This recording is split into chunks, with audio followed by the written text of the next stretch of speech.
grupo está conformado por Arista Vázquez, Edu Yair, Mardares Espinosa, Daima Abril, Cava León, Cristian Orlando, mi persona, Delgado Ruiz, Edward Freddy, Hidalgo Primo, Angélica Selene, González Fernández, Katy, Cecilia del Milagro. Se puede definir que la conductividad eléctrica tienen sales inorgánicas en disolución, que eso también mediante la conduce la corriente eléctrica. Los iones están encargados en positivas y negativas.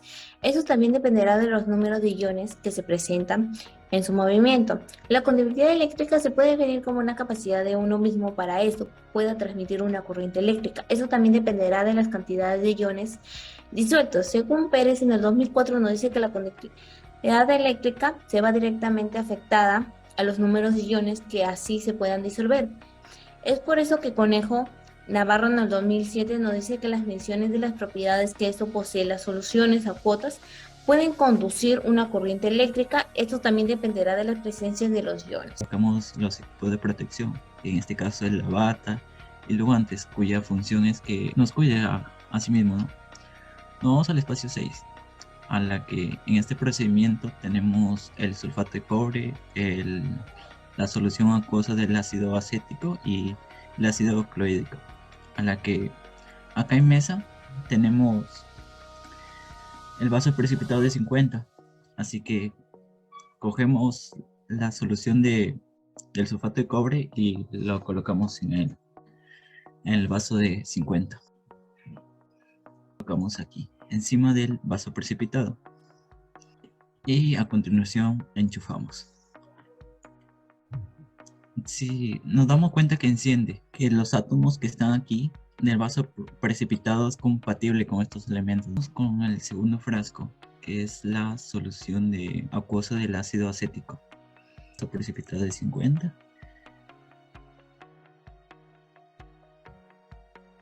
Colocamos igual que antes. Enchufamos.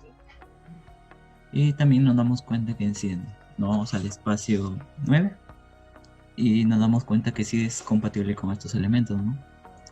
Vamos al espacio 6, que son soluciones. Lo colocamos en el vaso de 50.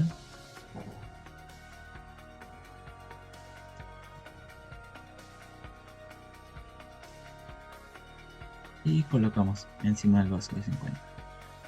Enchufamos. Y nos damos cuenta que también enciende. O sea, nos damos cuenta que todos estos frascos sí es compatible todos sus elementos.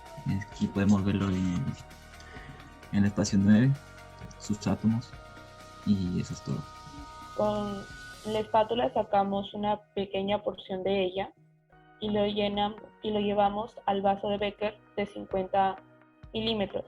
Pero antes ponemos el agua destilada para así poder mezclarlo.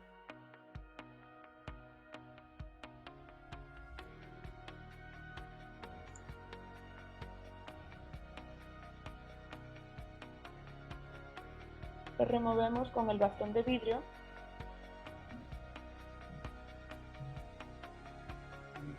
y le ponemos el circuito eléctrico.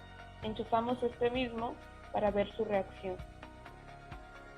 Como podemos ver, se ilumina pero un poco. Esto quiere decir que sus conductores sí atraen la electricidad, pero es demasiado diminuto. Con el segundo compuesto, que vendría a ser el cemento, primero ponemos el agua destilada en el vaso de Becker de 50 milímetros. Después, con la ayuda de la espátula, sacamos el cemento del pomo para colocarlo en el vaso. Con el bastón de vidrio removemos el compuesto del agua destilada y cemento. Poner el circuito eléctrico encima. Encendemos y vemos la reacción. Se puede apreciar que brilló muy fuerte al principio y luego disminuyó. Esto quiere decir que sí son conductores, pero muy bajos, de un tiempo muy limitado. Ahora, con el mismo compuesto del cemento, lo ponemos en la placa de Petri. Llenamos de cemento la placa, ponemos el circuito eléctrico encima de esta mezcla. Encendemos y vemos la reacción. Como se puede apreciar, no enciende. ¿Por qué? Porque el compuesto tan solo se activa o activa la electricidad en ella mezclando el agua destilada, mas no solo. Empezamos con el tercer compuesto, que es el carbón activado. Ponemos con la ayuda de la espátula una gran cantidad en la placa de Petri de carbón, circuito eléctrico en este compuesto, y encendemos. Como se puede apreciar, enciende y por momentáneos. Esto quiere decir que sus compuestos solo traen la energía, pero no es muy potente. A continuación pasaremos a la tercera parte del experimento, que es la composición en láminas. Primero tenemos lo que es el papel, el cual lo colocaremos en la placa de Petri. Ahora procederemos a colocar encima el circuito eléctrico y lo encenderemos. Como podemos ver, no enciende el foquito. Ahora nos vamos a lo que es el paso 8 y podemos decir de que esta se mantiene. Ahora utilizaremos la lámina de grafito y lo colocaremos en nuestra placa de Petri. Haremos el mismo procedimiento que se enciende. Nos vamos al paso 8 y podemos decir que su compuesto atrae a la electricidad. Continuamos con lo que es la lámina de aluminio. El mismo procedimiento anterior y también enciende. Como observamos en las imágenes, es igual que el anterior, su compuesto atrae lo que es la electricidad. Vamos a utilizar la lámina de isopor. La colocamos en nuestra placa de Petri,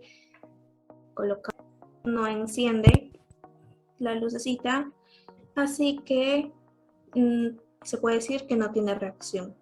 Utilizaremos lo que es la lámina de mármol. Lo colocamos en nuestra placa de Petri. Esta vez encendió poco, no encendió mucho, se puede decir el poquito. Y podemos decir que no tiene tanta reacción. Cobre. El mismo procedimiento, colocar, esta vez se encendió. Y así que podemos decir que el compuesto sí atrae la electricidad. El elemento de espuma, donde lo colocaré en la placa de Petri.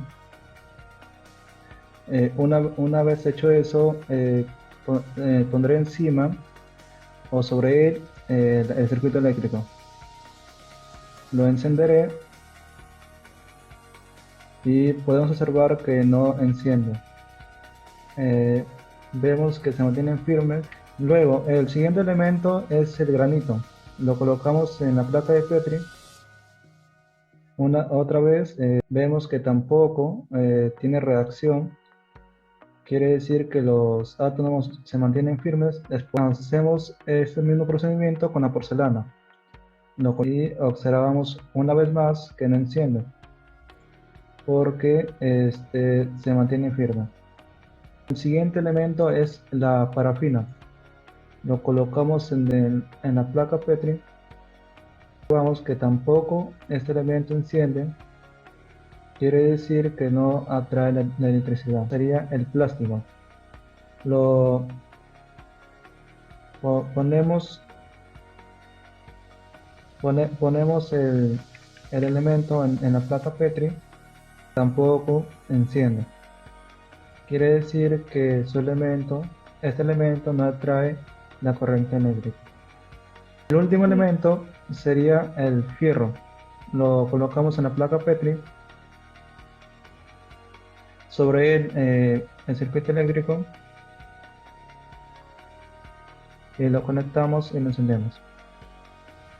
En este caso observamos que el foco sí enciende. ¿Qué quiere decir eso? Que sus átomos sí tienen reacción con el circuito eléctrico, que sí atrae la electricidad. Se concluye que la presencia de iones en algunos compuestos son importantes ya que poseen cargas eléctricas positivas y negativas.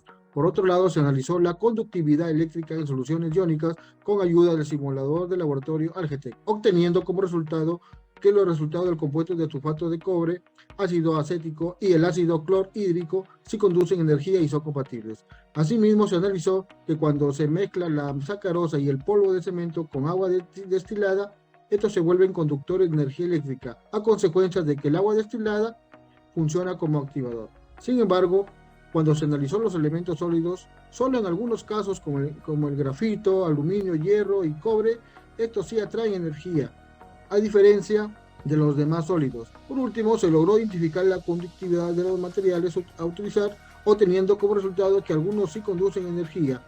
Todo ello es debido a sus átomos.